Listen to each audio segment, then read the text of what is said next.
By 2013, it had been nearly 3 decades since that snowy morning in 1984. 3 decades since Gloria walked out of her front door and disappeared into that alley. 3 decades of unanswered questions. 3 decades of a mother who refused to stop asking. And then something unexpected happened. Yvonne's sister Sylvia came across an article in the Cleveland Plain Dealer about improved chemical DNA processing techniques being used to crack long-standing cold cases. The technology described in the article allowed laboratories to extract stronger DNA profiles from evidence that had previously yielded little or nothing. Old samples, old swabs, old clothing, evidence that had been sitting in storage for years, waiting for science to catch up to what justice needed. Sylvia reached out to the reporter who wrote the article. She asked whether those same advancements could be applied to Gloria's case. The reporter contacted the prosecutor's office. Prosecutor Richard Bell had been working the case through the cold case unit.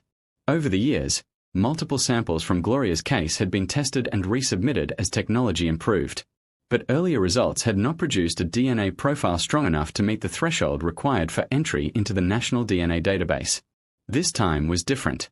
Using improved processing techniques, investigators were able to obtain a stronger, cleaner DNA profile. And then, something even more significant. An additional sample was successfully lifted from clothing that Gloria had been wearing the day she was killed. Biological evidence that years of earlier testing had never been able to fully develop. It had been there the whole time, waiting.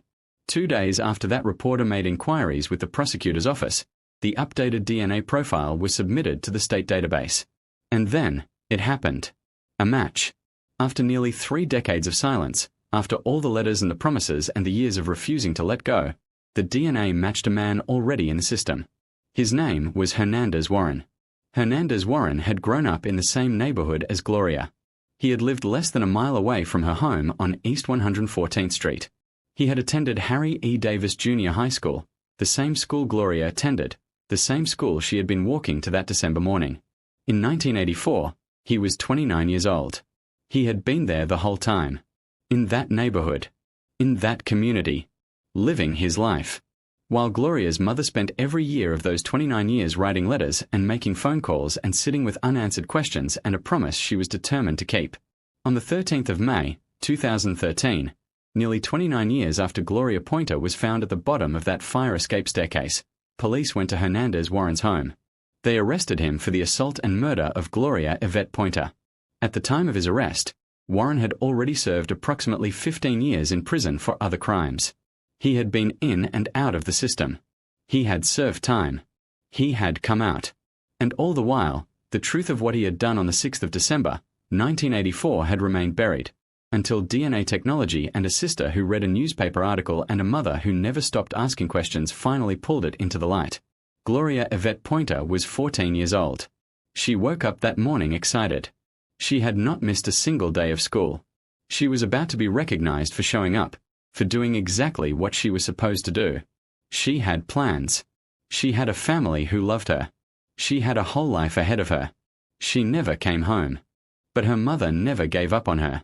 Yvonne made a promise at her daughter's grave, and she spent 29 years keeping it. She wrote letters. She followed leads. She pushed systems that were slow and cold and overwhelmed. She told anyone who would listen that her daughter's name was Gloria, and that the truth was still out there. And she was right. This is why we tell these stories.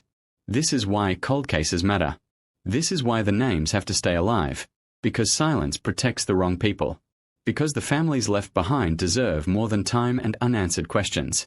Because every victim is somebody's child. Rest easy, Gloria. Your name will not be forgotten. Not here. Not on this channel. Not ever. If Gloria's story moved you, if you believe her name deserves to be heard by as many people as possible, then please share this video right now. Share it on your social media, send it to a friend, post it in a group. One share could reach someone who has never heard of this case. And if you are not already subscribed to Story of the Missing J, subscribe right now and hit that bell. Every single week we come back here and we tell the stories that were almost forgotten. We give them the attention they deserve. Like this video, leave a comment, and let us know which case you want us to cover next. We read every single one. Until next time, stay curious, stay aware, and never let the cold cases go cold.